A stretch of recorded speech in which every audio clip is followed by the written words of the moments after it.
My rib, my wife, my helper. We make a perfect team. We gotta stay together. Good or bad, just like Al Green. You're my best friend. I know I can count on you. You complete me, made for me. This is how it should be. Whoa, whoa.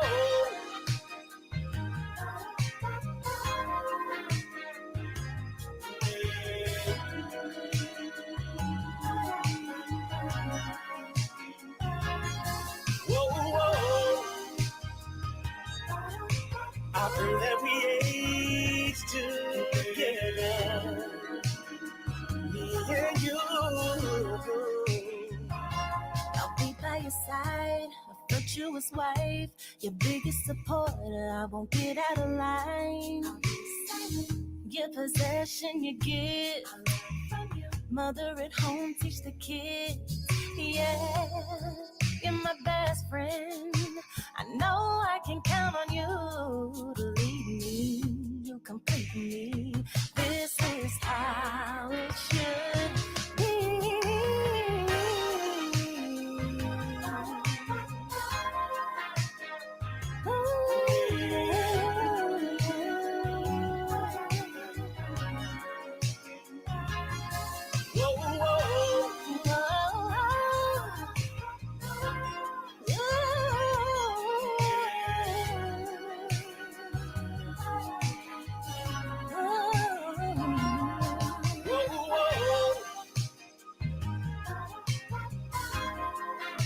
So glad I got you in this room. Whoa, whoa. I pray that we age together, me and you. The other portion wanna be a good wife. I love what you're saying, baby. With you, I am happy, baby. Yeah. Marriage is honorable. I'm glad that you're mine. Lord's will till the end of time. I like that right there. I pray we stay together forever. Now listen, I know things not gonna always be perfect, but we gotta pray, we gotta fast, we gotta do whatever we gotta do. I'm talking about whatever we gotta do to stay together. I'll do whatever you say.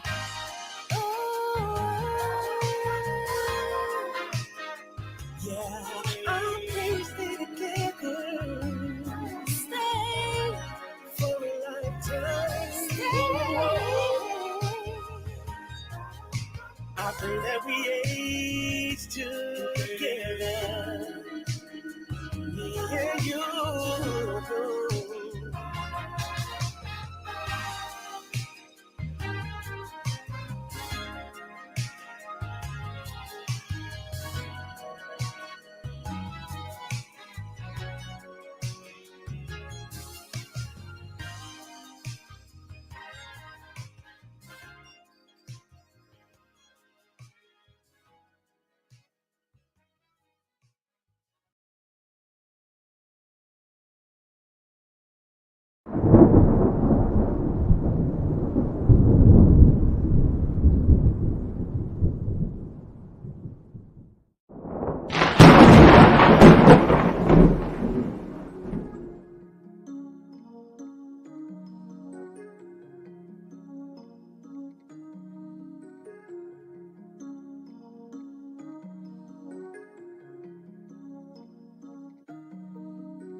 I need salvation from this flesh.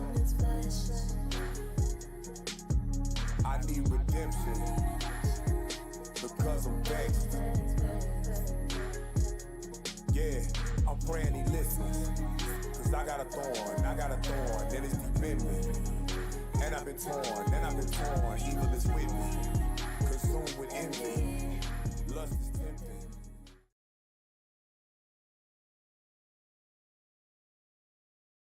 Shalom, shalom, family. How everybody doing today? Happy Thursday. Happy Thursday. Let's see who we have up in here. I see two of my favorites.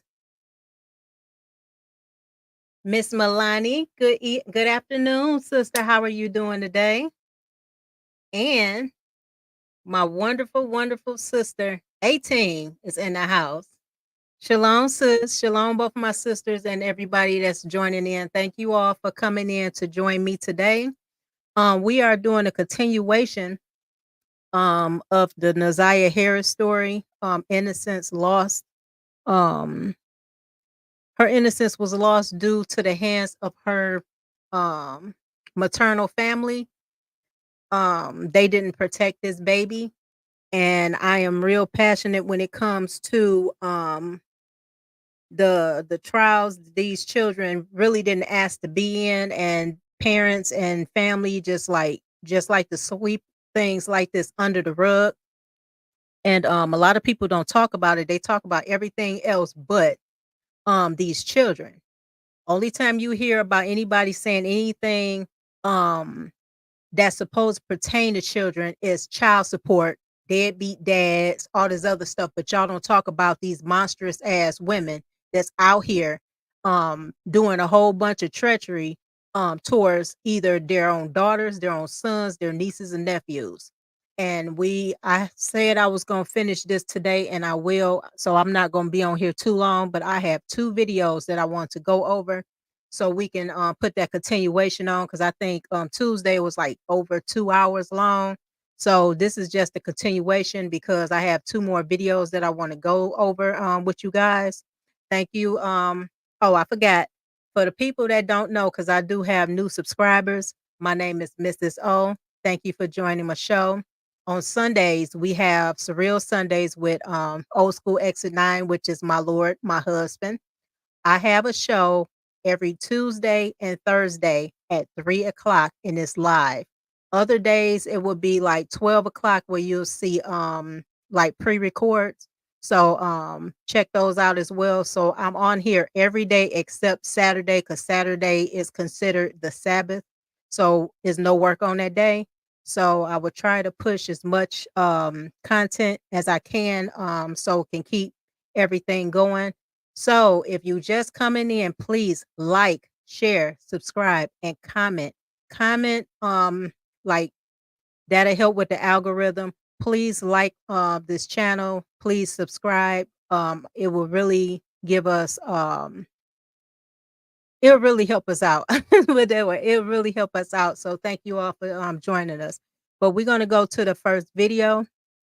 Oh, and also I will have another one to show you how these women are when it comes to their children, and that will be it's a woman that made it to my ostrich of the week. I would do ostrich of the week every time I do a live, because I run across a lot of these women just doing a whole bunch of mess to their children, and they show that they don't care for their kids. And a lot of times women and some simps, and I will call you simps because the men know exactly how women work. um there's a lot of women out there rather call themselves taking on the brunt of these children, and at the same time complain that they're single moms when they're the ones that's alienated and ostracizing the fathers from their children. If you don't want your kids, give them to their father. CPS, I'm tired of y'all. Every time a woman either passes away or she have a whole bunch of problems going on with her, you will always put the children in her family's care, knowing, and I mean knowing, that that woman, although she's in danger to these children, you will still allow her access through giving their child to her family. Give them damn kids to their fathers. I see my other sister in here. Hi, Katalia. How are you, sweetheart? It's my beautiful sister. All righty, let's go. So the first video, shout out to the Family TV. I watch his channel a lot, and he do cover a lot of topics that a lot of people like to sweep under the rug. And today also we will be dealing with 7 Mile Radio, and he's gonna go in more in depth about the CPS system and how it failed this baby. And how that mother side of the family always had drama from day one before this baby was born. And it shows you that CPS really don't give a damn about these children, because why in the hell would you give the grandmother custody of that little girl when she had 5 of her own children took through the CPS system? Like I said, that's Michigan for you. CPS here in Michigan sucks. FOC sucks. But we'll get to the first video. I'm gonna go ahead and share my screen. Give me one moment. I'm gonna take myself off. Share the screen. Take myself off. And here we go. Nobody wins when the family feels. Don't be alarmed. Don't be alarmed. Don't be alarmed. Oh, you scared me. That's what I said. Don't be alarmed. I'm looking for my cousin that's missing. She's a 13-year-old girl. And somebody told me that she might be in this area. So I'm not trying to scare y'all. I'm just looking for my cousin. Naziah Harris. Thank you very much. 10-year-old Naziah Harris stepped off her school bus and disappeared. Now her family is still waiting for answers. And Harris was last seen in early January after she got off the school bus. She has not been heard from or seen since. They didn't report her missing to the day after she went missing. Just the fact that this well-known pedophile was around any of them was a problem for me. Last time you been up to your daughter's school, I said my daughter's school. I said I don't even know what school she go to. I said I've been looking for her. And they looked at each other, and I was like, what's going on? They said, your daughter's missing. You can tell somebody rest in peace when you never found their body. For me, that's tough. You never want to be the one that try to close that chapter on someone's family member, their loved one, before at least obtaining the body, some type of evidence. I'm sure it's one person that still has some form of hope. That person's still out there. But when authorities come out and say, hey, they believe this person no longer living, it's like my hands folded. They tired, rather. I wish it was something else, but that's where we at. Parents have to start being held accountable for their kids' actions. But what if your parents not in your life and you was put on someone who probably didn't even want you? More than likely, that's the case we have here today. When I first heard about this story, I was overwhelmed. Talking about a 13-year-old girl who was allegedly pregnant, last seen getting off a school bus. And by the way, the dude who got her pregnant got kids by her aunt. But before we even go over this story, a lot of times we overlook people like this. Let me break it down. When you in jail, you got something like pen link. I'm not sure if it's different depending on where you house when you're incarcerated. But it's for other people in the free world who looking for a relationship but not necessarily can't get one. And when they do find one, that inmate seem to can't do no wrong in their eyes. And I'm sure something like that has something to do with this scenario.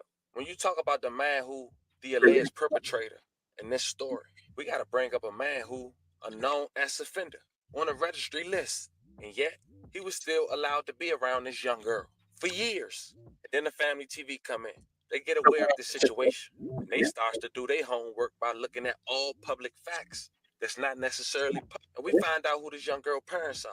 Needless to say, we're talking about a young girl who lost her mom since 2021. We'll later discuss. We're talking about a young girl who dad necessarily wasn't even in her life. In an interview you'll later hear from him, he mentioned for about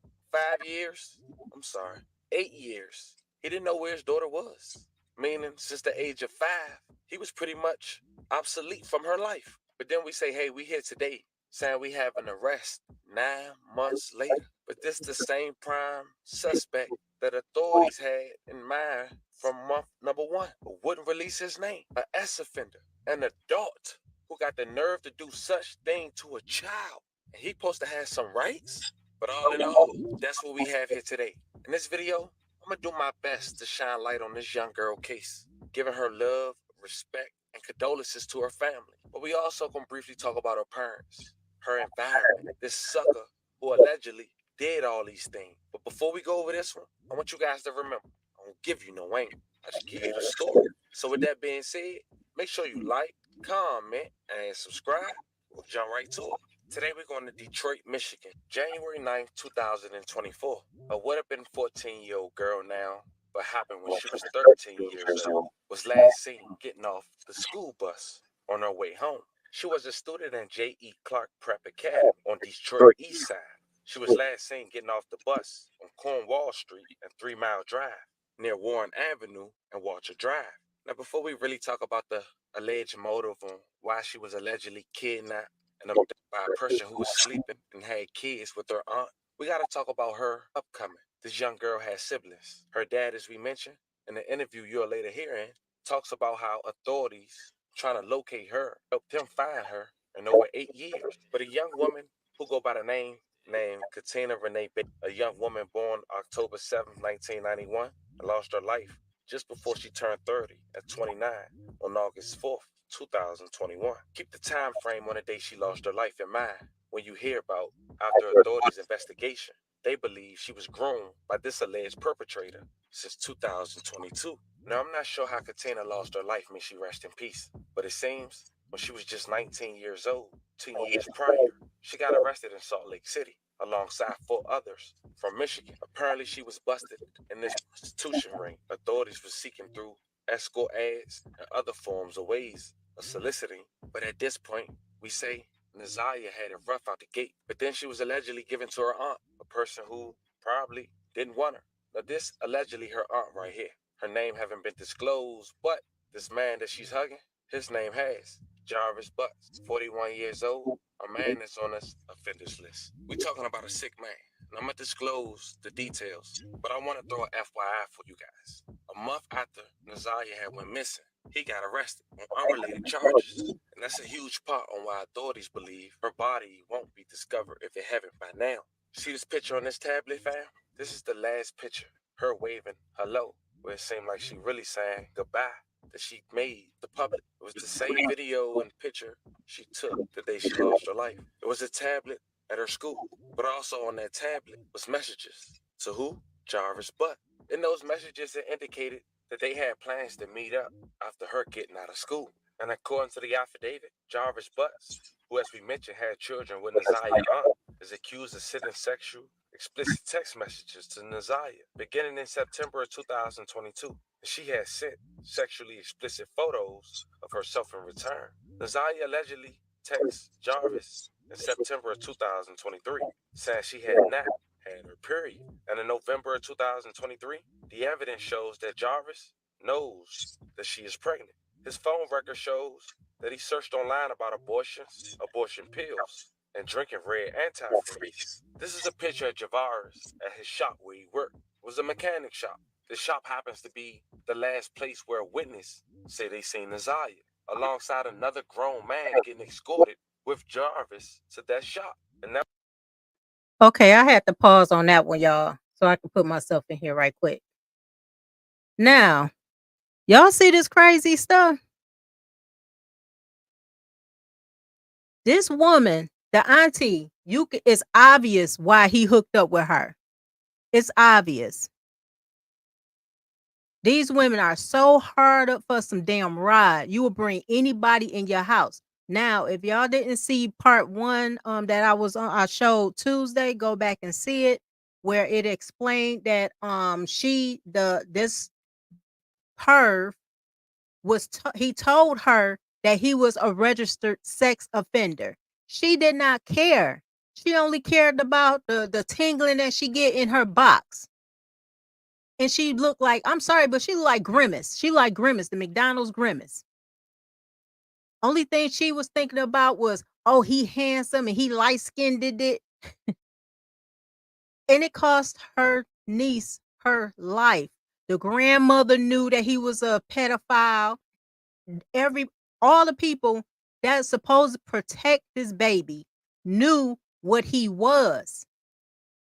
They knew it. He told them. And if he didn't tell them, believe me, in the streets of Detroit, everybody knows everything.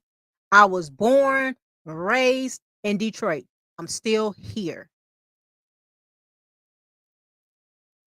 When are we as a community going to start protecting these children? When I was growing up, I grew up I was born early 70s. I grew up in the 80s and in the 90s. In the 80s, we had a village. We had it where the community and the neighbors, they knew everything about us. They was the eyes and ears for our parents. You don't have that now because it's a lot of women that's not parents. They're birthing parents. They're birthing parents. They're not mothers. They're birthing parents and a walking incubator. They ostracized the fathers of these children out of these children's lives. Girls need their fathers. Sons need their fathers. Why the CPS didn't give the child over to the father? Everybody could say he could have fought and everything else, but guess what? It don't work that way, baby. CPS will automatically give a child here in Michigan, will automatically give that child to the mother's side of the family. Even though the mother side of the family have an extensive record of CPS calls, children removed, SA up in there, whatever, whatnot, they will still give the child over to the maternal side of the family. We can say we hope the system changes, but it won't. Child support and the ways to beat a father down is what they do in order to get money. Without that, the system would not work. But we'll continue. Let me share my screen.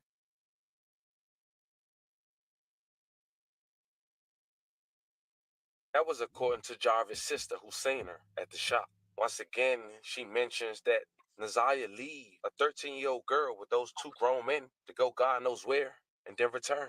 And according to the affidavit, Jarvis had checked in a motel at 9:30 p.m. and Naziah was nowhere to be seen or found and was never heard from again. Weeks would go by. Family would go door to door looking for her. And on top of that, her dad came public about he believed rather, she's pregnant. And on top of that, he not seeing her for 8 years. He's speaking all this while he in the hospital waiting for a heart. Unfortunately, he didn't get one in time and lost his life soon after. May he rest in peace. 11 condolences to his family. Don't be alarmed. Don't be alarmed. Don't be alarmed. That's what I said. Don't be alarmed.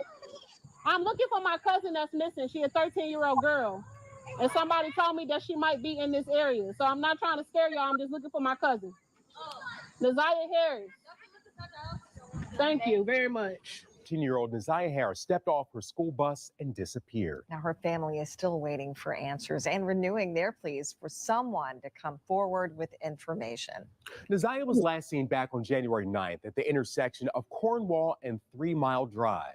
Now, the primary suspect in her disappearance is a registered sex offender currently being held in the Wayne County Jail. Well, 7 News Detroit reporter Ryan Marshall is live at the Frank Murphy Hall of Justice in downtown Detroit, where the family will gather for a vigil later this morning. Ryan.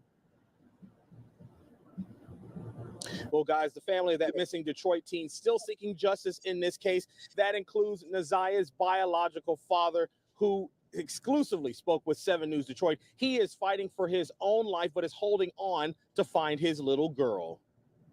I know the family hopes and prays that she is still alive. Correct. But if you get that phone call,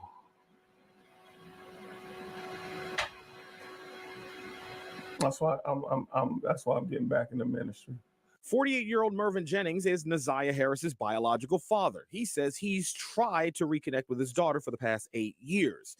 Jennings says he was only reconnected after 2 Detroit Public Schools police officers tracked him down. When the last time you been up to your daughter's school? I said, my daughter's school. I said, I don't even know what school she go to.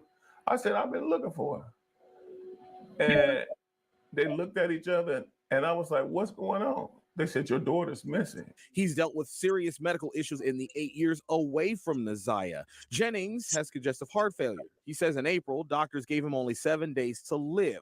While that prognosis has slightly improved, Mervyn needs a new heart. While dealing with those difficult health challenges, Mervyn says what really hurts his heart. I believe my daughter was pregnant. Yes. He says much of the family thinks Naziah was being sexually assaulted by a man who is a convicted sex offender. We're not naming him because he hasn't been officially charged in the case. Oh my God. They're like, oh my God. Oh my God. You know, what's done in the dark, it's gonna come. You can't do this. You can't do this, man. And get this, Mervyn also says that he talked to Naziah's older brother, who says that registered sex offender has been molesting her since she was 12 years old. They are holding out hope that Naziah will come home alive. Now I'm going to pause it there. Did y'all hear that her brother said that that bastard, and yes, he's a bastard, he need to be castrated, been touching that baby since she was 12. Now, if the brother knows, the grandmother knew, the aunties knew, that whole entire side of the family knew that this man was touching this baby. But I will say this, I won't even say but, and he been around that little girl for years. He's been grooming that baby for years. I guarantee that damn grimace of an aunt of hers met him on some damn what they call that, them jail websites, them dating websites, because he was locked up for 10 years. And like I said, he told her that he was a sex offender. She was like, I don't care, I just need a man, and brought him into her home. Now this broad had 5 children with this man. This man allegedly has more than 20 children. And according to the court records, majority of those the women that he had children with were minors at the time. She knew he had a whole bunch of babies everywhere, and by the girls he was grooming, she didn't care. Instead of having some damn self-esteem, losing that damn weight, getting her shit together, she would have a man instead of having that damn pedophile around her niece, and now her niece is gone. The family did not report that this baby was missing till the next day, y'all.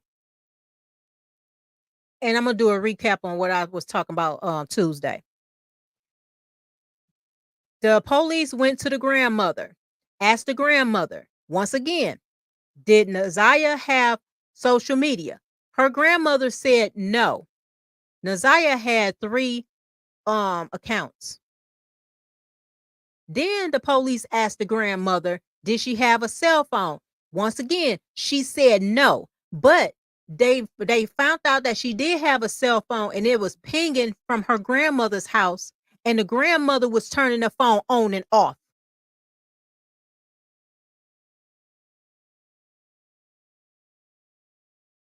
I believe the grandmother, the auntie, that bastard, that man that he's supposed to have been hanging around with, they are the ones that disposed of her body, because when the kid go to school, she would have her cell phone on her, right? How in the hell is that cell phone with the grandmother when she came up, when she was missing? How in the hell did that grandmother get a hold of her phone if she haven't seen her grandchild since the time she dropped her off to school? Make that shit make sense. And everybody think that people is stupid. The people that have the mindset and know bullshit when they see it, they gonna tell it. And I'm telling it today, that is straight up bullshit. The grandmother had the phone.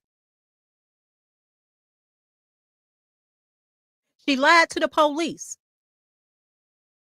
And as a refresher from Tuesday, it took the Detroit Police Department to threaten and force the grandmother to come on the media to speak about her granddaughter. She did not want to come there. And newsflash, when they had the searches going on, the Detroit people in Detroit, we had people here in Clinton Township, we had people all over out there searching in Ann Arbor, searching for this baby. Her father, near death, was out there searching for this baby. His whole entire family was out there helping, searching for this baby. The grandmama didn't show up to search for the baby. The auntie didn't show up to search for the baby. None of her mama's side came out to search for that child. So you mean to tell me y'all asses, oh, y'all innocent, huh? Why y'all didn't go out there and search for that baby and that grandmama out there with that $5 damn wig on her head, acting like she was concerned? She couldn't even put out a cry, y'all. I'm a grandmother. Ain't no way in hell I'll be all calm and stuff and act like I got some damn crocodile tears coming out of my face. The grandmother know where that baby is. They are all in it together, allegedly. But all those facts that I did put out, oh, y'all gonna hear some more. But let's get back to this one, y'all. But let me go to my comments right quick first before I do, because I seen something. Sis A-Team said, my distant cousin raped his girlfriend's daughter, 4, 7, and 9. The teacher called CPS because the baby girl was hemorrhaging. All 3 contracted HIV from him. Mom act like she didn't know. She knew. Hell yeah, she knew. They don't care about them damn kids. All they care about is a man. I done seen so many women pacify, just tell their kids like, oh no, wait a minute. Oh, he didn't touch you. What you do to make him touch you? Bitch, what the hell you talking about? You telling the child what the hell, what you do to make him touch you? You ignorant?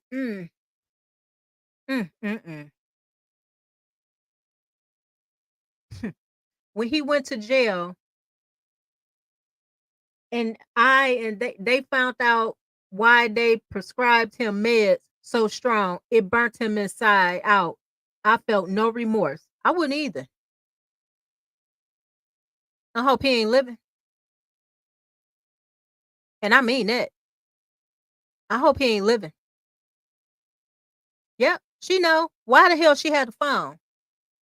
Make that make sense. Why in the hell she had the phone?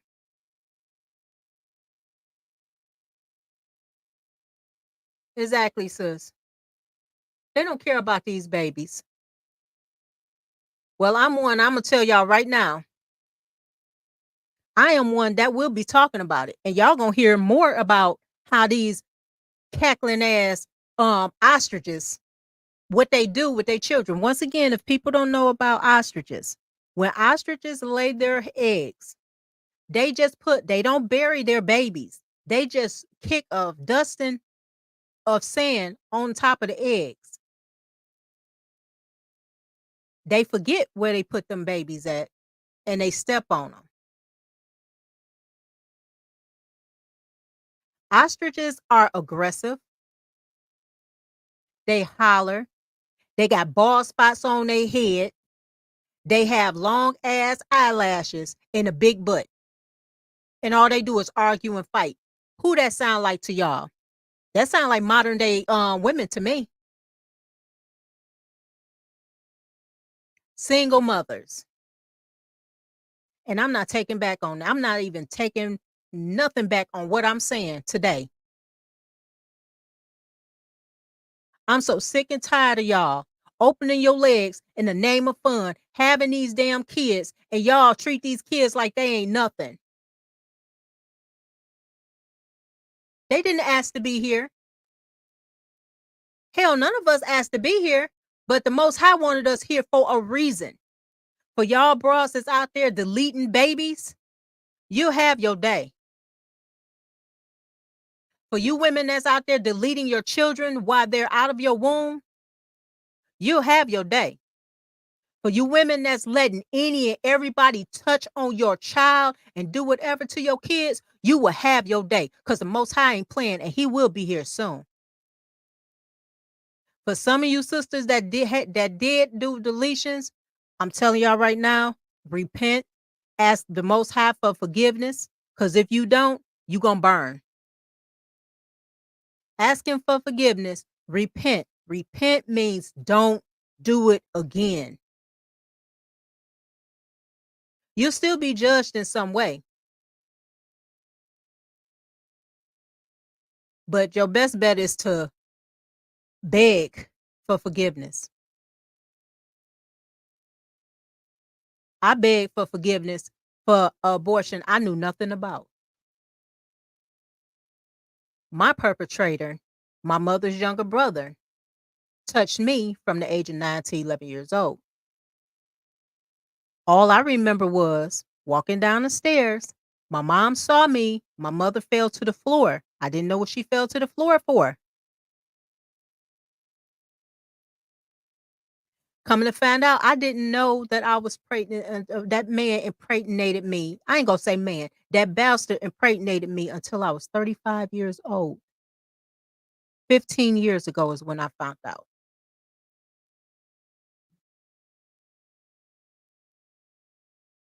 So yes, I have a disdain for child rapists.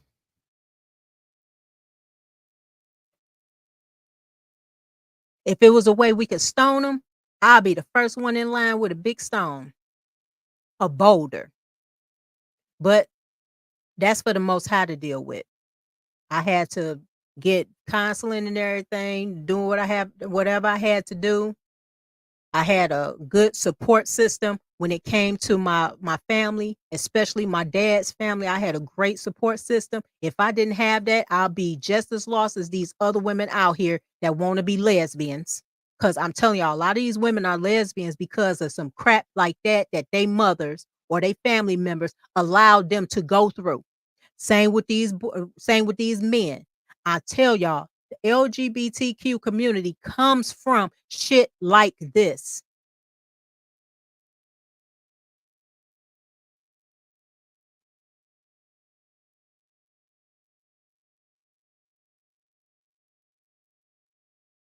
Yeah. Yeah. So said in court, the oldest one stated that he was home. If he was home when when they got off the bus and mom car wasn't there, they just took their clothes. That that court case was hard to listen to when the girls testified. You know what, sis? I heard it was hard when I testified because the one that did that to me, he tried to he lit my hair on fire. I have a cut on my lip somewhere, so I still have scars, a cut on my lip somewhere. And I have a mark that's right here.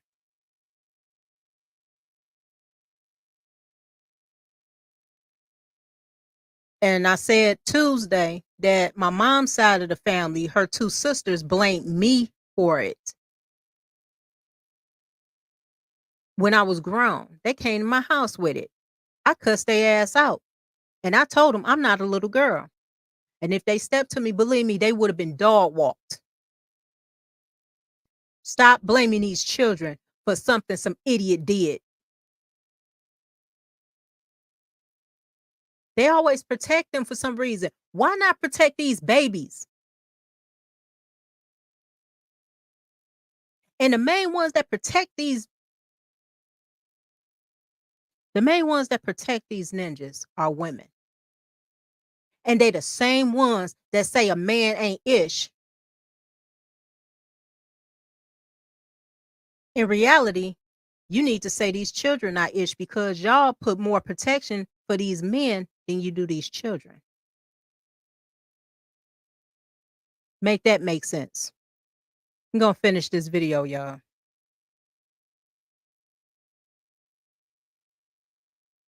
A day later, January 10th, 2024, Naziah was nowhere to be found, but some clothes items was found in Detroit, in the area where Jarvis was found as well.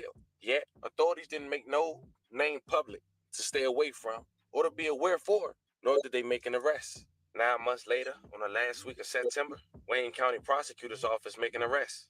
41-year-old Jarvis Butts, charged with first-degree second-degree criminal conduct, and child abusive material. Butts is also facing sexual assault charges involving 2 additional victims who were under the age of 13 at the time, one being as young as 4 years old. My career looking at pictures of murdered people.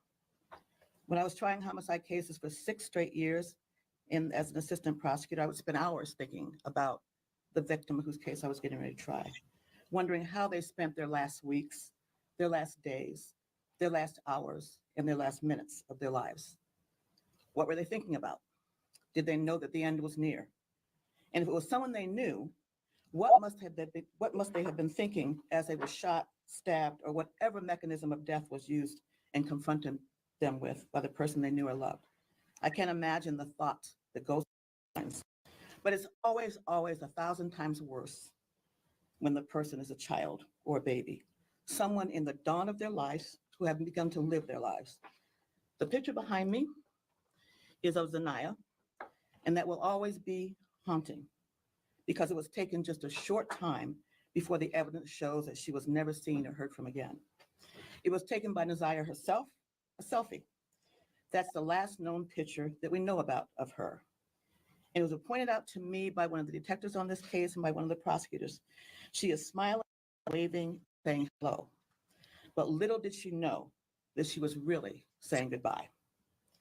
We will provide to you later a very skeleton timeline of the time right before her death, before and after. Of course, the detail would be provided in court. The evidence shows overwhelmingly in this case that she is in fact deceased. The last time she was seen alive was January the 9th of this year, 2024, almost 9 months ago. Her missing status was reported to the Detroit Public School Police Department by her grandmother on that very day when she never returned home from school. And again, that was January the 9th of 2024. In early February of 2024, the case was turned over to the Detroit Police Department. Frankly, that should have happened right away, but they began investigating immediately. The evidence will further show that through text messages that we know and that we have, Zanaya and this defendant were going to meet after school on January the 9th. We know that she did indeed meet up with the defendant that we're charging in this case. We also know that several people close to Mr. Butts, who we were charging later, saw them together in several different locations, people that he knew well. We have evidence that at 9:30 p.m. on that day, that Mr. Butts checked into a motel and that Zanaya was never seen or heard from again. Not from her family, not from her schoolmates, not from her friends, not from social media where she was extremely active with her friends, not from teachers, no one. We know that she had no medical conditions that would cause a life-threatening medical emergency to her. And he, again, was the last person that saw her alive. She would have turned 14 years old just 10 days ago on September the 16th of 2024. And again, no one has seen or heard from her. You look at that face and you do not see the horrors that she had gone through in her short life. The exploitation, the molestations, the sexual abuse, and the pregnancy that she was concealing. The evidence will show that from one of her text messages to and with Jarvis Butts. And we also know, the evidence will show, that there's no evidence of anyone else being the father of that child other than the defendant himself, who we charge today. And he knew she was pregnant. We know that he was also searching for ways to abort the baby. We know that sexually explicit photos were requested by him of her and that she complied and sent them to her. All at the hands, we allege, the man we are charging with her death and also her long-term sexual abuse. In our warrant review process that Matt and Tina and others put together, excellent work on that. Video of 111 gigabytes, witnesses and witness statements, body-worn camera, and let me not forget, it was Tina and Matt's memo, but the work of the Detroit Police Department. Anyway, we reviewed 111 gigabytes of video, witnesses and witness statements, body-worn camera footage, surveillance video, police reports, documents, 19 gigabytes, medical records, search warrant returns, phone extractions, which came to 506 gigabytes. Now, They had all that. So you already know that meant that now we see why the grandmother was holding on to that phone. And she had it and she was erasing the evidence. They allowed that man to do that to that baby. They allowed that man to do that to that baby.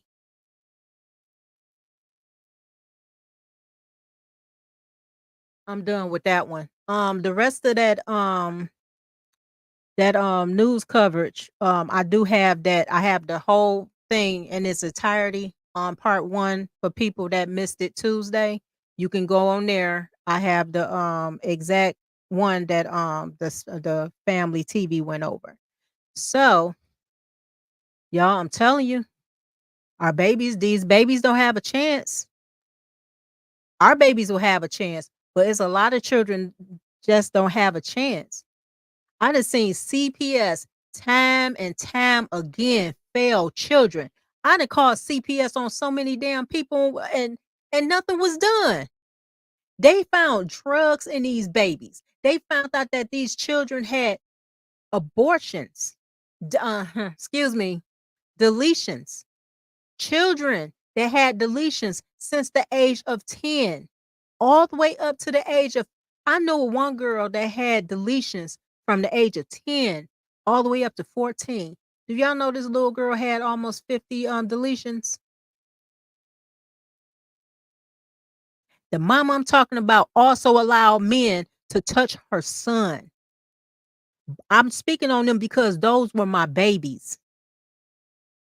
Any child that was coming over to the house that was friends of my kids, all of those were my babies because when they was in my house, they was in my care and I was protective of them.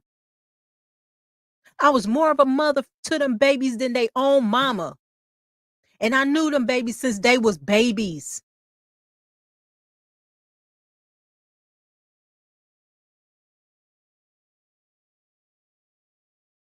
To this day, the boy is destroyed, y'all. The girl at all praises, she was able to get married and she have her own children with her husband. I'm so happy about that. But that woman treated him like crap. As a CPS came over to this woman's house for years and wouldn't give the father custody of his children.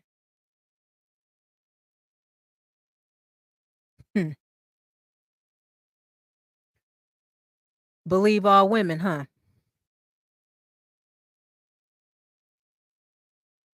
Yeah, that'll be hard. How can they? No counseling, no nothing. Man, I'm telling y'all, I'm just so pissed off. I am so pissed off. So, I'm done with that one. So the next segment.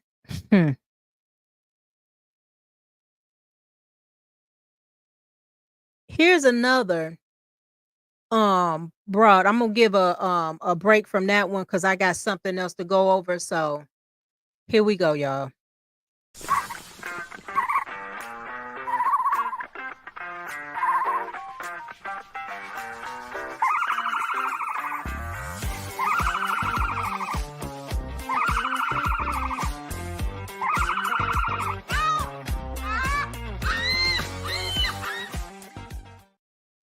Let me share my screen. Listen to this here.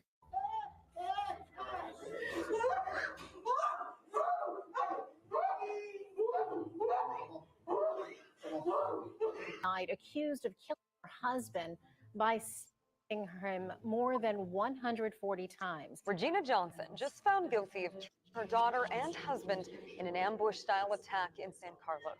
For years, Lakeisha Johnson lived what seemed like the perfect life. She had it all, an adoring husband, Jamal, who she believed loved her unconditionally, and a daughter, Tamika, who was her pride and joy. Their family life was everything Lakeisha had ever dreamed of. She had a beautiful home, a successful husband, and a daughter who lit up her world. To anyone looking in, It was the picture of happiness, the kind of life others envied. But as the saying goes, not everything that glitters is gold. Beneath the surface of her seemingly perfect world, a darkness was lurking, one Lakeisha could never have imagined. One fateful day, she stumbled upon something she was never meant to see, evidence that revealed a horrifying, twisted secret between Jamal and Tamika. Consumed by a storm of emotions, rage, heartbreak, disbelief, Lakeisha found herself spiraling into a darkness she never knew existed. The pain was too much to bear, and in her despair, she did the unimaginable. The life she had worked so hard to build was destroyed in a single horrifying moment, leaving only a trail of devastation in its wake. The details in this story are both disturbing and heartbreaking, but we have to go to the beginning to understand how everything happened. In 2004, fate brought Jamal Williams and Lakeisha Johnson together at a charity event in Chicago, Illinois. It seemed like a chance encounter, but little did anyone know it would lead to a whirlwind romance that would change their lives forever. At 35, Jamal was already an established figure, a successful entrepreneur, owning a chain of car dealerships throughout the Midwest. His self-assured demeanor and generous nature immediately caught Lakeisha's eye. There was something about the way Jamal carried himself, his confidence, his charm, the way he effortlessly commanded a room, that drew her in. Lakeisha, then 32, was living a very different life. She was a dedicated elementary school teacher on the south side of Chicago, working tirelessly to support her 10-year-old daughter, Tamika, from a previous marriage. As a single mother, Lakeisha had her hands full, but something about Jamal felt different. He wasn't just any man. He was a man who seemed to understand what she needed, both in love and in life. Their connection was electric, and the romance developed quickly. Within just a year, they were married, sealing what seemed to be a picture-perfect love story. But this wasn't just about Lakeisha and Jamal. Tamika, Lakeisha's daughter, was also a part of the equation. At just 10 years old, Tamika had seen her father drift in and out of her life, leaving an empty space where a parent should have been. But when Jamal entered their lives, he didn't shy away from the responsibility of being a father figure. He embraced it. Jamal worked hard to become a part of Tamika's world. He attended her school events, helped with homework, and did his best to fill the void left by her absent biological father. On the surface, it seemed like Jamal was exactly what the family needed. He brought stability, love, and a sense of normalcy that had been missing for so long. From the outside, their life together seemed almost too good to be true. A successful husband, a loving and dedicated wife, and a happy, well-adjusted daughter. It was the kind of family you might see in a storybook, but as we all know, sometimes perfection can hide the darkest secrets, and what appeared flawless on the surface might have been masking something much more sinister. In the years that followed, Jamal's business empire only grew stronger. His dealerships expanded into neighboring states, and with each new success, his reputation as a respected businessman soared. Life appeared to be going exactly as planned. Lakeisha, after spending years in the classroom, made the difficult decision to leave her teaching career behind. She chose to focus on managing their home and supporting Tamika, who was now 15 and navigating the tricky waters of high school. The family seemed to be thriving in their large, beautiful home in an upscale suburb of Chicago. On the surface, everything seemed perfect, but beneath that shiny exterior, cracks were slowly forming. Lakeisha began to notice subtle, unsettling changes in their family dynamic. Jamal, once so involved and attentive, had started to become distant. He was working late more often, and his business trips were becoming more frequent. He wasn't around as much, and when he was, his mind seemed to be elsewhere. The warmth that had once defined their relationship began to feel cold, replaced by brief conversations and empty promises of spending more time together. At the same time, Tamika, once so close to her mother, began pulling away. She started spending more and more time holed up in her room or hanging out with friends, creating a distance Lakeisha couldn't quite bridge. It was as if the family was drifting apart, slowly and quietly, like a boat slipping away from the dock without anyone noticing. Lakeisha tried not to dwell on these changes too much at first. She rationalized it all. Jamal's growing distance, just the demands of running a successful business, nothing more than the pressures of work. And Tamika's behavior, typical teenage rebellion. After all, she was 15, and the teenage years were notoriously difficult. Lakeisha convinced herself that these were just normal phases of life, bumps in the road that every family faced. Despite her growing unease, Lakeisha stayed committed to holding everything together. She took pride in running their household like a well-oiled machine. She kept their home immaculate, made sure Tamika stayed focused on her studies, and allowed Jamal the space he needed to focus on his business endeavors. Lakeisha believed that with time, these issues would smooth themselves out. She had no reason to doubt the strength of the life they had built together. They had overcome challenges before, and surely this was no different. But as days turned into months, the feeling in the pit of her stomach began to grow. Jamal's absences became more frequent, and when he was home, he was emotionally distant, almost like a stranger. Tamika, too, seemed to withdraw further into her own world, becoming more secretive and detached. There were moments when Lakeisha would catch her daughter staring off into space with an expression she couldn't quite place. Was it sadness? Frustration? Fear? Lakeisha wasn't sure, but whatever it was, it only deepened the growing rift in their once tightly knit family. Lakeisha's once solid belief in their family's strength began to waver. She found herself lying awake at night, plagued by the gnawing sense that something wasn't right. Was it just the pressures of business and adolescence taking their toll, or was there something more lurking beneath the surface? By 2014, Lakeisha's life felt like it was falling apart piece by piece. Her daughter, Tamika, who was now away at college, had grown distant. Their once close bond had faded, and Lakeisha barely heard from her. On top of that, her husband Jamal's business trips had become more frequent, and weeks would go by without him coming home. But the most unsettling part wasn't the distance between her and Jamal. It was the closeness developing between him and Tamika. Jamal had always been a supportive stepfather to Tamika, but lately, his attention toward her had intensified in a way that left Lakeisha feeling uneasy. He found every excuse to spend time alone with Tamika, whether it was helping with her studies, giving her rides to campus, or taking her out for dinner under the guise of father-daughter bonding. But it wasn't just the time they spent together. It was how they acted when Lakeisha was around. Their once open and casual conversations had grown secretive. Whenever she walked into a room, their discussions would abruptly stop. The tension in their glances was impossible to ignore, and Lakeisha's gut told her something was wrong. Jamal's sudden obsession with Tamika's activities, the overly cautious way they behaved when she was near, and how Tamika's demeanor shifted when Jamal was around. Everything pointed to something far deeper and darker than Lakeisha wanted to admit. Her unease grew into suspicion, and she began to watch them more closely. Every interaction, every whispered conversation, every fleeting look, it all added up to something Lakeisha couldn't quite place, but her instincts screamed that something was terribly off. She tried to brush it off, convincing herself that maybe it was just the stress of Jamal's job, or the growing pains of Tamika's college years. But the feeling wouldn't go away. Then, on the night of September 15th, 2015, Lakeisha's worst fears were confirmed in the most gut-wrenching way imaginable. As she was cleaning the living room, she noticed Jamal's phone lying unattended on the coffee table. Her heart raced as she picked it up, not fully understanding why she felt the urge to look.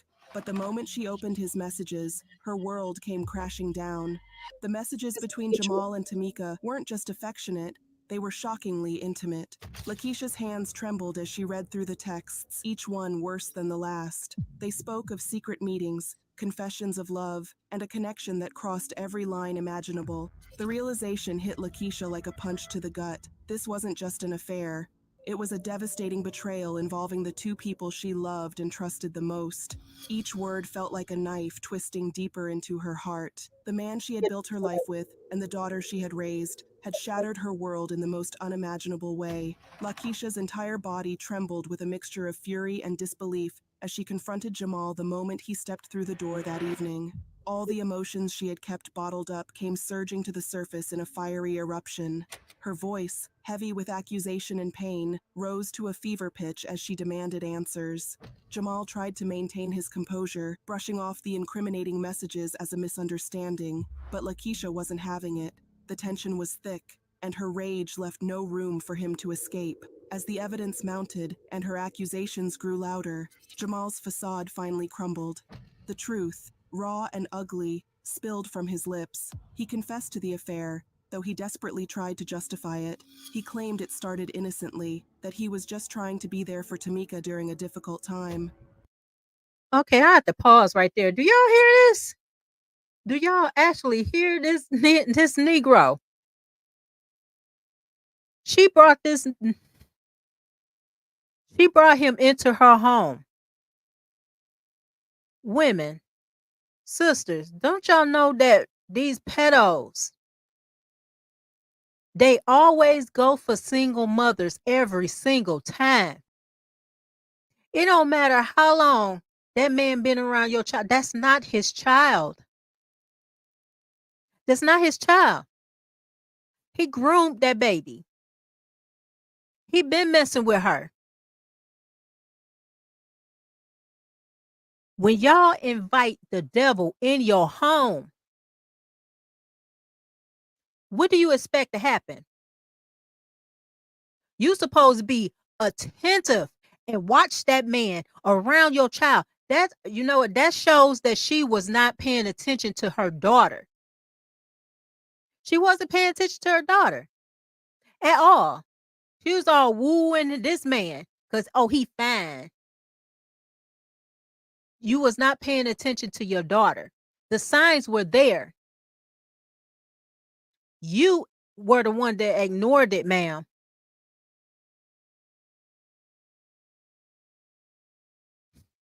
Let's get to it, y'all. I'm almost done with this. This shit is ridiculous. Hold on 1 minute, y'all. But as his confession unfolded, it became clear that his actions were far from noble. His excuses sounded hollow, and Lakeisha's heart shattered even more. The betrayal was like a knife twisting deeper into her soul. It wasn't just an affair, it was something far worse. Her husband, the man she had trusted with her life, had betrayed her with her own daughter. The weight of it was unbearable. Her initial rage gave way to a suffocating pain, consuming her from the inside out. The very foundation of her world had collapsed in an instant. Blinded by the overwhelming flood of betrayal and heartbreak, something inside Lakeisha snapped. In a blind fury, she lunged for the kitchen knife, gripping it tightly as she charged at Jamal with terrifying force. The first stab hit him hard, and he stumbled back, his face twisted in a mixture of shock and agony. But Lakeisha was relentless. She attacked him over and over again, each stab driven by the raw pain of her shattered trust. The kitchen floor, once spotless, quickly became stained with blood, and the air filled with the chilling sounds of Jamal's cries of pain. Upstairs, Tamika heard the shouting escalate, but nothing could have prepared her for the horrific scene she found when she rushed downstairs. Her mother, covered in blood, stood over Jamal, plunging the knife into him repeatedly. The look in Lakeisha's eyes was one Tamika had never seen before, pure, unfiltered rage. Terrified, she let out a blood-curdling scream as she rushed toward them, desperately trying to stop the violence.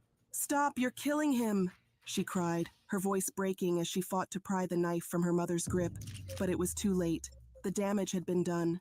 But Lakeisha wasn't finished. Her rage, once directed at her husband, now turned toward her daughter. In a moment that would break anyone's heart, she plunged the knife into Tamika with one swift motion. Tamika's eyes widened in shock and pain as she stumbled backward, her breath barely escaping her lips as she whispered, "I'm sorry," before collapsing to the floor. As Lakeisha stood over her daughter's lifeless body, the gravity of what she had done began to sink in. Her hands, trembling and covered in blood, were still wrapped around the knife. The weight of her actions crashed down on her, transforming her rage into something far more painful, a deep, soul-crushing despair. She had just taken the lives of the two people she had once loved the most. The finality of it all hit her hard, with the blood on her hands a stark reminder that nothing could ever be undone.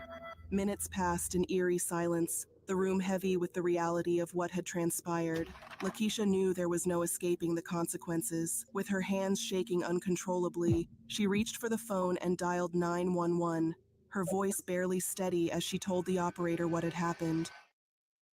When law enforcement arrived, they found Lakeisha still in shock, her clothes stained with red. She didn't resist as they apprehended her, leading her away from the scene where Jamal and Tamika's bodies lay in pools of gore. The image was one that would haunt anyone who saw it. As the initial shock settled, investigators went to work. The crime scene was meticulously documented, and forensic experts combed through every detail, trying to piece together the events that led to such a tragic outcome.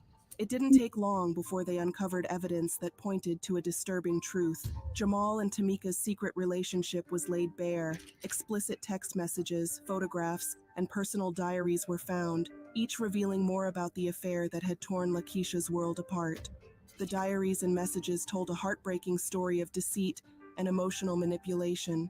It became painfully clear that Lakeisha had been living in a house full of lies, and the betrayal she endured wasn't just physical, it had shattered her mentally and emotionally. This evidence would play a crucial role in understanding Lakeisha's motive, explaining the depth of her despair and why she had snapped so violently. Soon after her arrest, Lakeisha was charged with 2 counts of first-degree murder. It was a charge that carried immense weight, and the prosecution argued that while her emotional pain was undeniable, the murders were still deliberate. They framed the killings as acts of extreme emotional distress, but ones carried out with intent. The trial that followed in November 2016 became a spectacle, closely watched by the media, and followed by those captivated by the heartbreaking and complex nature of the case. Lakeisha, now a shell of her former self, appeared somber and resigned as she faced a courtroom filled with reporters, family members, and legal professionals. Her defense team argued that she had acted out of temporary insanity, consumed by the unbearable discovery of her husband's affair with her daughter. They insisted that Lakeisha had not planned the murders, but instead reacted in a moment of uncontrollable rage, driven by emotional devastation. Despite these arguments, the prosecution's case was strong. The evidence of the affair, the brutality of the crime, and the undeniable intent behind the attack painted a chilling picture. The jury was left with little doubt, and their verdict was swift: guilty of 2 counts of second-degree murder. On November 29, 2016, Lakeisha was sentenced to life imprisonment without the possibility of parole. It was a harsh but clear reflection of the severity of her actions. The decision was met with mixed reactions. Some believed Lakeisha's emotional state should have been considered, while others felt justice had been served for the tragic deaths of Jamal and Tamika. Okay. I had to put myself on here and stop sharing the screen. Y'all see this? She was so enraged. Instead of trying to figure out how it happened, he could have groomed that baby ever since she been with him when she was younger. That's how it starts, ladies. They woo your child. They groom your babies. And they have a relationship with them. That was a child at the time.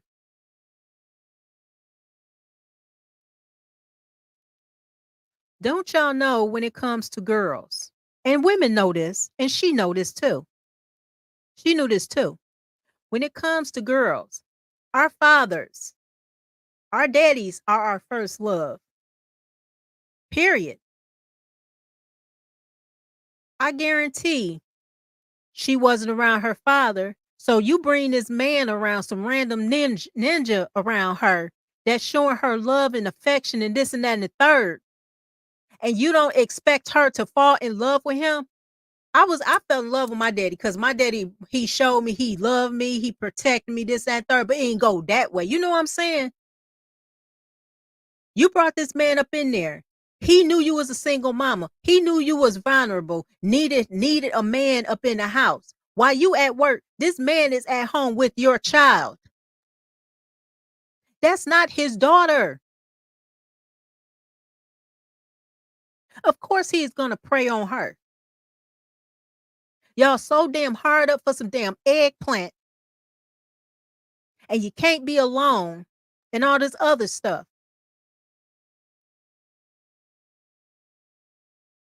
And all y'all do is risk the lives of these children. It's a good possibility, sis. Hey, red lipstick vibes. It's a good possibility, sis, that she ran the father off.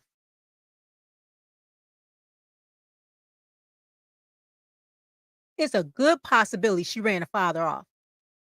That man had more access to her daughter than the damn father. And y'all do it every single time. Every time y'all do this.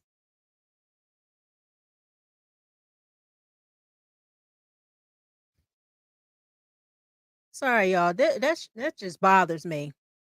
So I'm gonna have a music break, y'all, and then we gonna finish continue out. I got one more video about the Nazara Harris case, and it's considered I'm going to show you 40 years of CPS with that mother side of the family, where that child's mother side of the family, and it starts with the grandmother.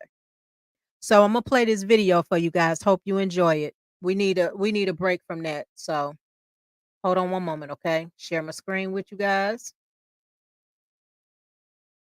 and let's get started.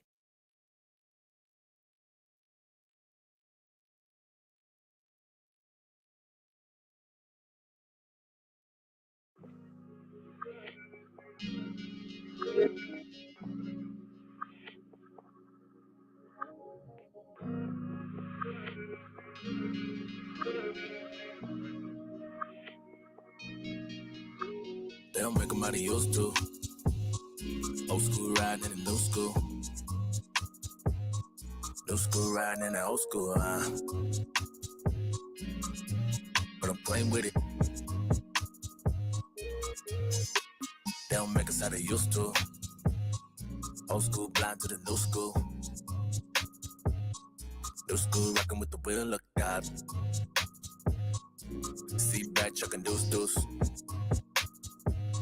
No, we don't get down how they used to, Why they gotta get in my lane, in my lane. Straight is the way to the gate, straight is the way to the gate, in my lane. Why they gotta get in my lane, in my lane. Straight is the way to the gate, straight is the way to the gate, in my lane. I'm gone, can't stick around for too long. I'm moving on. In my lane. I've been missing in action. I pay in my trying my best to replay angels fleeing from sin. In my I've been missing in action. I pay in my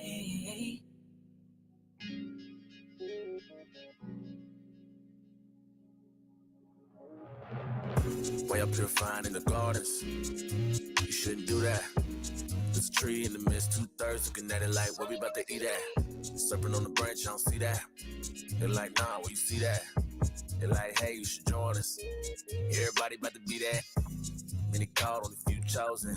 I can stick around, gotta get going. I got other plans, but this ain't one of them. Gotta stay rooted, there's a storm coming in. Gate with my name, don't know which one it is. If you ain't sealed, then you ain't going in. Hard to make friends when they don't understand. Show them to the light, but they don't plead it. Why they gotta get in my lane, in my lane. Straight is the way to the gate, straight is the way to the gate, in my lane. Why they gotta get in my lane, in my lane. Straight is the way to the gate, straight is the way to the gate, in my lane. I'm gone, can't stick around for too long. I'm moving on. In my lane. I've been missing in action. I pay in my lane. Trying my best to replay angels fleeing from sin. In my lane. I've been missing in action. I pay in my lane.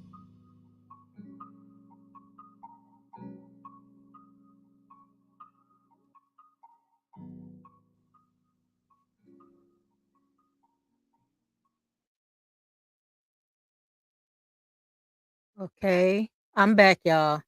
I hope y'all enjoyed it. That was my Sister Mariah, and my brother Jeremiah with MIA. They are with Original Royalty Recordings.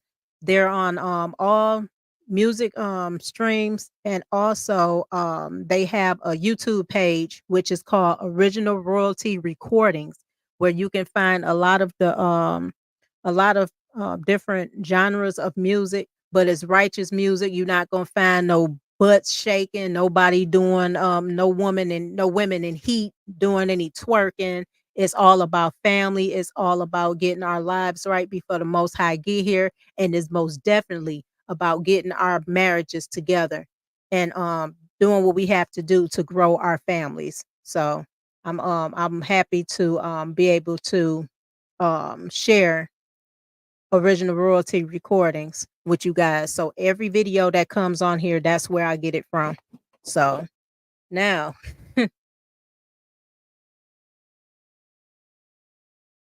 yes, this is why we need marriages and two-parent households. Yes, sis.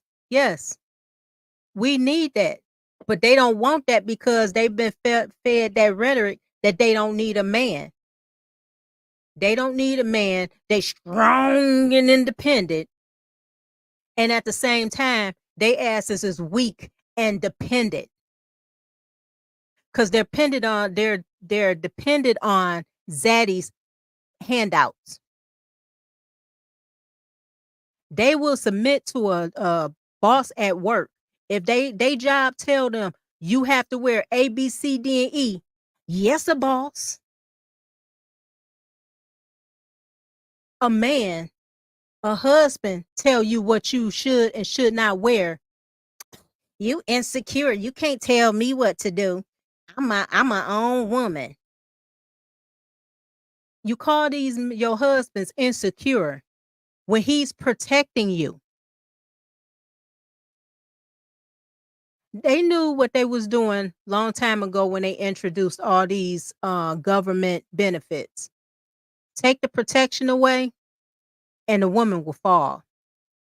The Most High made it to where it's him, Christ, man, woman, child. Not the other way around. It's women that will say that they will feed their child before their husband. That's ass backwards, sis. You feed your husband first. Then you feed those children. And then you feed yourself. We as women, and we're supposed to be married, are supposed to be the managers of the home. The husband is always the head of the home. There's no equal playing field on that. Because when y'all have this, when you're equal like this, you're always gonna collide. Y'all don't follow no man. Y'all blame men, especially black men, for everything that you go through when you don't look in the mirror and look at yourself. You the one chose those decisions. Same with that lady that we just went over. You chose that, you had made that decision to bring this man in your house around your child.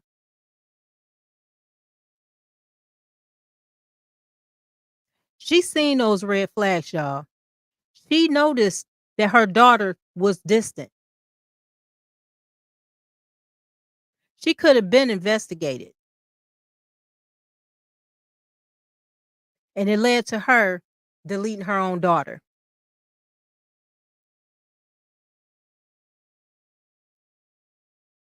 I don't feel sorry for that woman.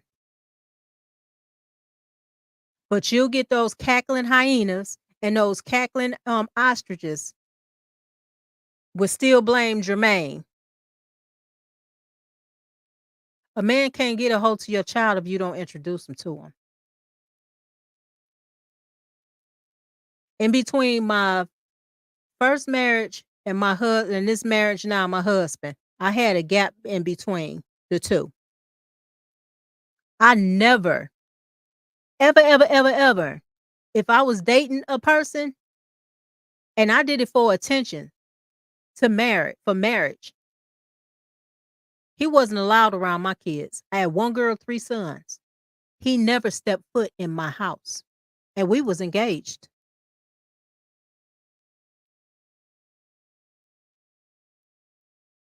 Y'all need to do better.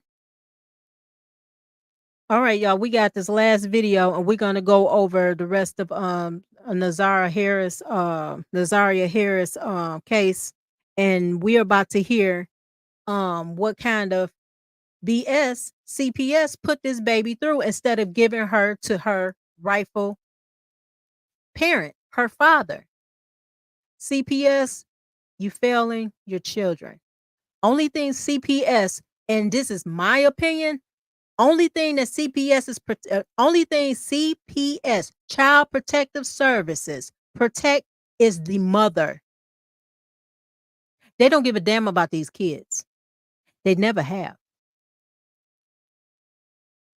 They just made that division just to give people jobs. That's it. And that's all. So I'm going to share my screen and we're going to get to this last segment, y'all. Hold on one moment.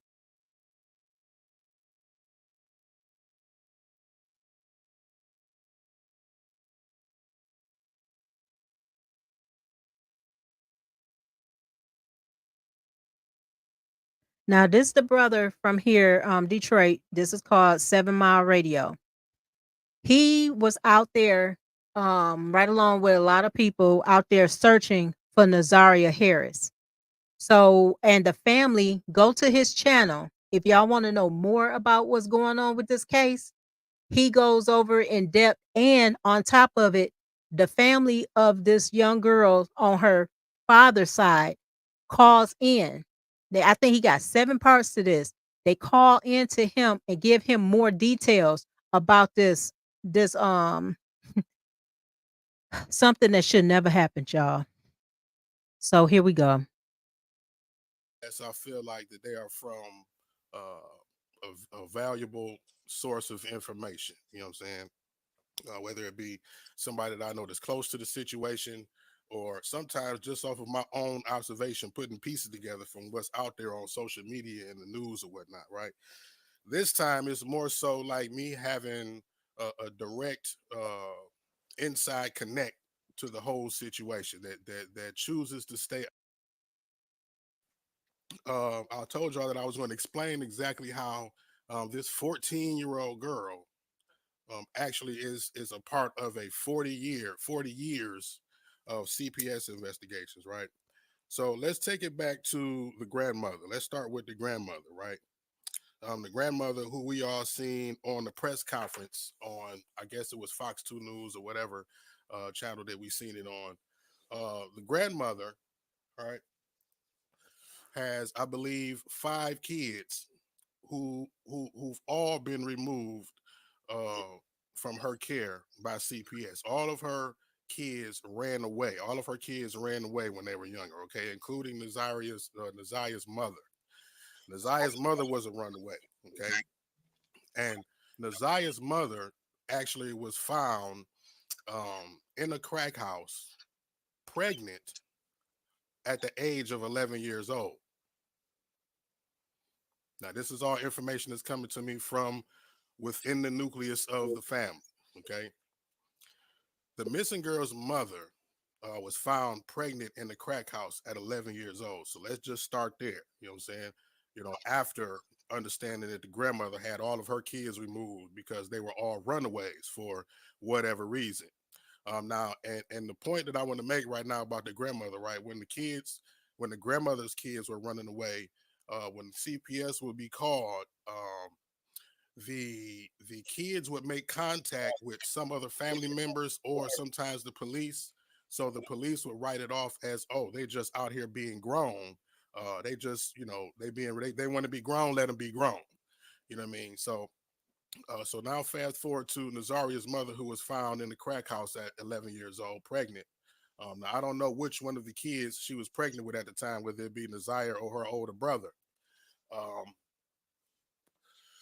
So that just lets you know a little bit about the dynamic of the family that this little girl is coming from, right? First off. So with that being said, we get to Nazaria and her brother. Okay. Now, man, I don't even know. It's just so many. It's twists and turns to all of this madness. So I'm trying to go as straight up the line as I can to make all of the sense out of the story. So Nazaria, since she was 11 years old, was known by the family to have a relationship with a grown man. Okay, this grown man, for whatever reason, the family didn't implement the consequences on him because he is supposedly autistic. But he is what was told to me, high functioning autistic. So that's the reason why the family never got on his ass about it. Make a long story short. Okay. So On top of that, how can I say this? I mean, a lot of this stuff is already known because I've seen people post in the comments on the stories and news articles and whatnot. On top of that, Naziah was known to uh, do some things that she was not supposed to do on social media. I'll just say that she was, participating in activity that she should not have been at that age on social media. You know what I'm saying? Man, this is crazy. So now we got her brother, right, who was involved in some type of a gang activity. And he supposedly owed some gang members some money. We're getting into the different scenarios of where she could have possibly been now, or what could have possibly happened to her. Her brother was into some type of a beef with some gang cats, some of which that not only did he have beef with, but he owed some money to, and supposedly he had messed around with one of their little sisters. So amidst the beef, the rival gang guy told her brother, or it was the word around it. He said, since you want to mess with people's little sister, I'm gonna mess with your little sister. So that was one theory as far as where she could have been, or who could have kidnapped her off of the bus or whatnot. The next theory was that her mother actually had a drug debt. She supposedly ran off with a large amount of drugs from somebody's house, whoever she was dealing with on that level. And the individuals actually met with the family. The individuals who she stole the dope from met with the family and told them, hey, the older guy said, you know what, she could come to the house and work off her debt. However they was going to work that out. She can come to the house and work her debt off, and we can call it even. But the younger guy supposedly said, you know what, if I find her, I'm going to kill her. And if I can't find her, I'm going to get to who she loves. Now, the third scenario is the situation that really caused me to feel like this was important to tell everybody about, because this situation was her auntie. This situation is about her auntie's boyfriend. Okay. Her auntie's boyfriend has a sexual assault charge and was investigated by CPS because he allegedly sexually molested Naziah, her auntie's boyfriend, right? Was convicted, I believe. He's on the sex offenders registry list. He's a registered sex offender. Okay. I looked this guy's page up and I have 126 mutual friends with him. A lot of ladies that I know personally. So I said, oh, hell no, I got to tell everybody about this shit, right? Now the interesting thing about this guy is that when the police started investigating, now we're going to get into all of the loopholes of the police investigation, right? When the police started investigating, they went to the mother. Let's start back with the mother with the investigations. They went to the mother and they said, hey, does Naziah live with you? No, she doesn't. Does she have any social media? No, she doesn't. Do you have a phone for her or a phone number? No, I don't. Okay, so this is the mother talking to the police. So a week after, when she was actually reported, or I don't know if it was a week or this month, a month after, because we know this is a month old. It was a week after. It was a week after. So the police started pinging a known phone number for Naziah. The police started pinging a known phone number for Naziah, and they found out that 2 days after she went missing, the phone was cutting on and cutting off. You know what I'm saying? A couple of days go by, phone to cut on and to cut off. The police pinged the phone back to Naziah's mother's house. So the police come back to the house and say, well, you said she didn't have any social media. We found 4 pages for her on social media. Okay. You said she's not here and you don't have a phone for her, but the phone number we have for her is pinging back to your address. So now all of a sudden the mother, oh, well, I found this. I did have this one phone that I found of hers that I had, and it was me cutting the phone. I was cutting the phone on and cutting the phone off. Now I had to pause that. Did y'all hear what that broad did? She told the police that that little girl didn't have no social media and she didn't have a cell phone.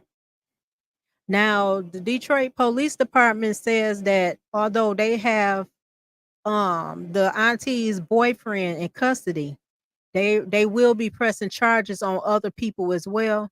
And I'm just hoping, and I pray on it, that grandmother, that aunt, and everybody that was involved in this case get locked up as well. Because he did say that the family did know that Nazaria had an older boyfriend. She's 13 years old. As a parent and as family members, we know not to allow our 13-year-old family member to be dealing with a grown ass man. But they did it anyway. Let's continue, y'all. So please, like, you fucking up the investigation now, because we trying to find out where this girl is, and we pinging the damn location of the phone, and it's pinging back to the house, and you say she's not here. So what?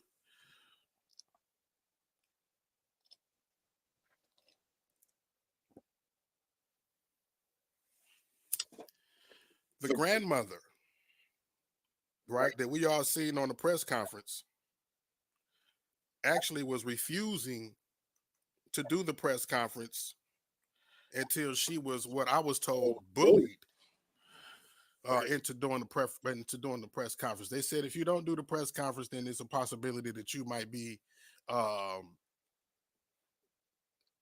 brought in as a suspect. Hence that forced looking, fake tear induced, I don't know what kind of cries those was from a grandmother of a missing teen that's been missing for a month ass press conference.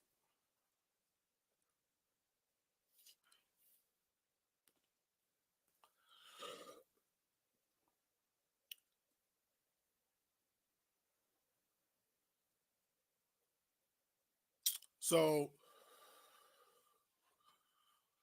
now back to the auntie's boyfriend, who was investigated. He was brought in for questioning last month. He was brought in for questioning in January. Right now, he's arrested. He's actually on separate charges now. He's arrested on separate charges. But the police have told the family that they have someone in custody in connection with the missing girl. You know, although his charges are separate, right? Maybe they're holding him to see what they have found, or maybe they found something. Because if you've been watching the news like I've been watching the news, you see that the police have conducted a very extensive and expensive search in, I think, 3 different counties now. We've seen them on the news in River Rouge. They searched, I forget what county that is, that's right below Ann Arbor, and some other county that I can't remember right now. So they searched in 3 different places, a vacant field. So now, what I'm thinking is that when they had this man arrested, they got his phone and maybe seen some type of a contact between him and Nazaria, and pinging his phone, kept watching, tracking the pings to his phone and searching fields in the area where he had possibly been. Now I'm gonna come in on this one. The 3 counties that he's talking about, Ann Arbor, I think that's Washtenaw County, Wayne County, and also Macomb County. Is 3 counties that they were searching for this baby. So they had 3 different jurisdictions helping the Detroit Police Department look for this child. They haven't found her body. Now, mind you, y'all, this brother, once again, if y'all want to see more of this, because I'm not gonna go over the whole thing, I just want to show you the gist of the dynamic when it comes to the grandmother and the way she covered up and hindered the investigation. Now, allegedly, she had did not report this baby missing for a whole day. Now, us as parents, we know if our child did not come home straight after school, we searching, we're concerned. So you mean to tell me this grandmother, her auntie, and them wasn't concerned about this baby not coming home? They knew exactly where this baby was. Allegedly, and I'm just gonna say what I think on this one.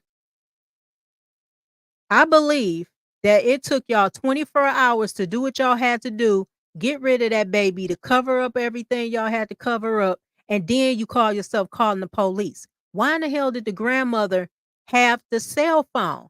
Why would she have the cell phone? Why would you lie to the police and tell the police that this young lady did not have any social medias and didn't have a cell phone? And then when they find out, I was just turning it on and off. She had an involvement in it. And like I said, I really hope that the grandmother and the aunt and everybody else that was involved get arrested and get charged. And they go to jail. They go to prison. I'm not going to say jail. Go to prison. Y'all know what y'all was doing with that baby. Y'all did not want her. Sis Milani said they didn't want her. They didn't, but they was collecting them checks though. Why not give her to her father? Like I said, CPS fails the children because only thing they protect is their agency and the mothers. They don't give a damn about these kids. I seen it firsthand. But CPS will bother women and parents that actually take care of their children. And I'm speaking on experience because they came to me with some crap. My son had small little mark on him. And they call themselves come to me and they was asking the kids was I beating them and stuff. And kids like, no, but do she discipline you? They was like, yeah, she disciplined. I'm supposed to discipline my children. And when they came to my house and they seen nothing wrong with my home and they seen it was plenty of food up in the house and I had a clean house, they couldn't say nothing. But I did tell them this. I said, oh, so y'all gonna come to me and asking me questions and trying to grill me and try to take my kids away from me. And I didn't call several times on several different women on how they treating the kids. And on top of it, y'all know that a lot of these kids had drugs in their system. And you know that these mothers was pimping their kids out, yet you still let them women hold on to their children. They had a nasty ass house as soon as you walk in. The house is nasty. The kids have no food. The clothes is everywhere. They sleeping on the floor and you didn't take their kids, but you want to come to my house with some crap.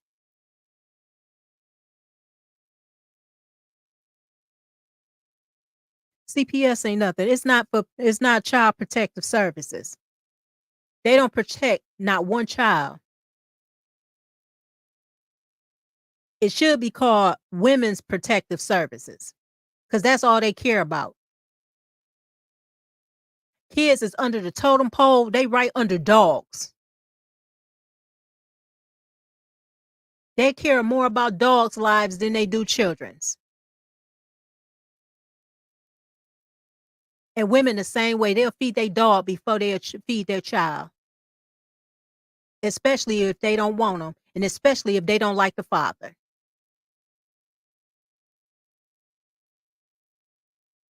But I'm gonna end it on this, y'all. You can go on this brother's channel. It's called 7 Mile Radio. It's on YouTube. And you will see he have a lot of parts that he's going over the whole entire case. What all he knows, he have been out there. He have been around the family.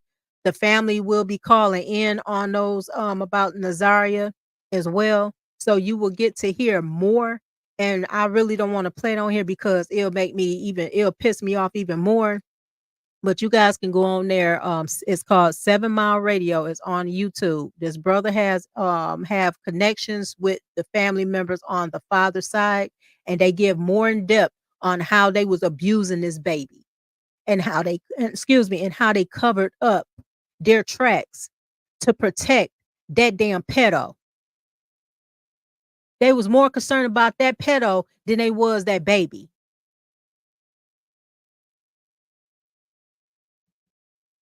But I'm going to end it on here, y'all. Thank you all for coming out to rock with me today. Once again, my name is Mrs. O.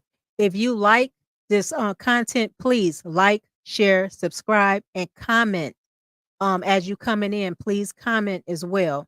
Also, if you would like to donate to my channel, my cash app is the Mrs. O Show. And I have a QR code when it goes off, so you can do that as well. And it's Mrs. Osho, not the Mrs. My cash app is Mrs. Osho. I almost messed up on my own thing, but anyway, everybody, I'm so happy y'all came out and rock with me today. I will give shout outs to people that I know that's on here that's in the chat. First shout out is to Sister Milani. Thank you, sweetheart, for coming out to rock with me. 18. As always, thank you, sweetie, for coming out. Catelia, thank you for always coming out as well. Red Lipstick Vibes, thank you, sis, for coming out. And also to my sister, Take Heed to the Message. Thank you, sweetheart, for coming to join with me as well. Also, it was somebody else that came in. I think it was somebody else that came in. Oh, Sister Anessa, thank you, sweetheart, for coming in to rock with me as well. I'm trying to see if I make sure I ain't missing nobody here. I think that's everybody. I think that's everybody that's in the chat.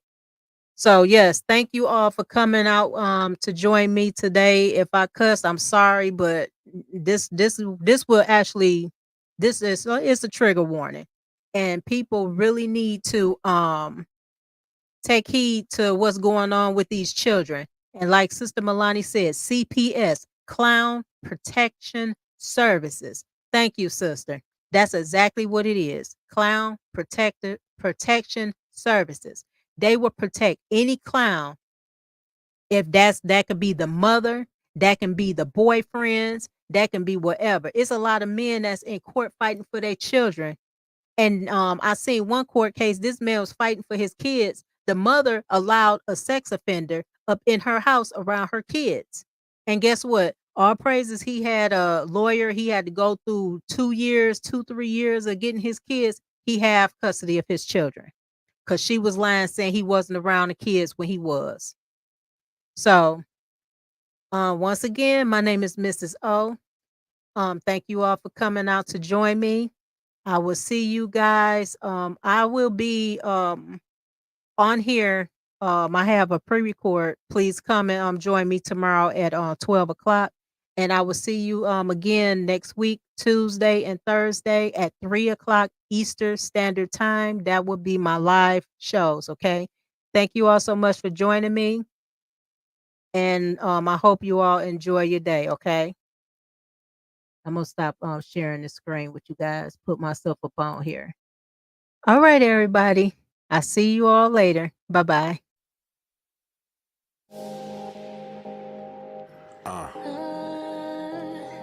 Shades. Let's get into it. Where do I begin? Being in the skin, feeling like tabernacles, it could get intense. Treated like a sin, it could get me lynched. Even as a prince, it could get me pinched. But we don't even flinch, nah, not even an inch. Cause God up in the heavens and a nigga look like him. But they took his image and they put it through the rinse. Made it look like them, made it look like everything I grew up knowing was incorrect. They never said that I was ugly, but it's indirect. I used to get offended looking at my different flesh, but I bask in the sun, now it's limitless. For real, it took a while to get through to me too. Made from the same earth, we get nutrients through. Formed by the fingers of God, his mud and his cuticles too. In every shade is a beautiful view. Shades, here's something you need to know. The skin you in is gold, watch it glow. You a seed in the soil, you need to grow. It look just like me, it gets darker, deeper you go. Deeper that you go, deeper that you go. You don't even know. You a seed in the soil, you need to grow. It look just like you, it gets darker, deeper you go. Shades, brilliant tone, radiant surface. Encased in worth and englazed in perfect. The facts is deeper than the epidermis, and every layer still confirms a purpose. Shades. The sun in love with the way that you be. Your insecurities be funding these industries. Energy given to altering your imagery still be killing me. Never take the word of your enemies over we. Embracing the way you was made, the hell is a flaw. Went from being ashamed to being in awe. All the standards have changed, no longer belong. I wish they make it a law to see what we saw. You for an unskin, it's not a praise. Mixed is not a phrase. Don't forget you a light to the world, a lot of rays. How can you see this wave of truth and be not amazed? Self-love is not a phase. Here's something you need to know. The skin you in is gold, watch it glow. You a seed in the soil, you need to grow. It look just like me, it gets darker, deeper you go. Deeper that you go, deeper that you go. You don't even know. You a seed in the soil, you need to grow. It look just like you, it gets darker, deeper you go. Shades.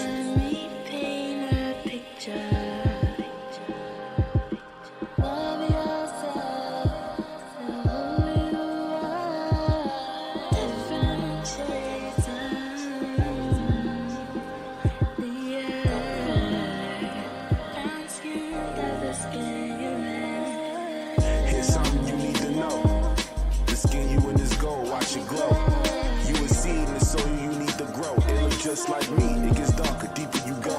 Deeper that you go, deeper that you go. You don't even know.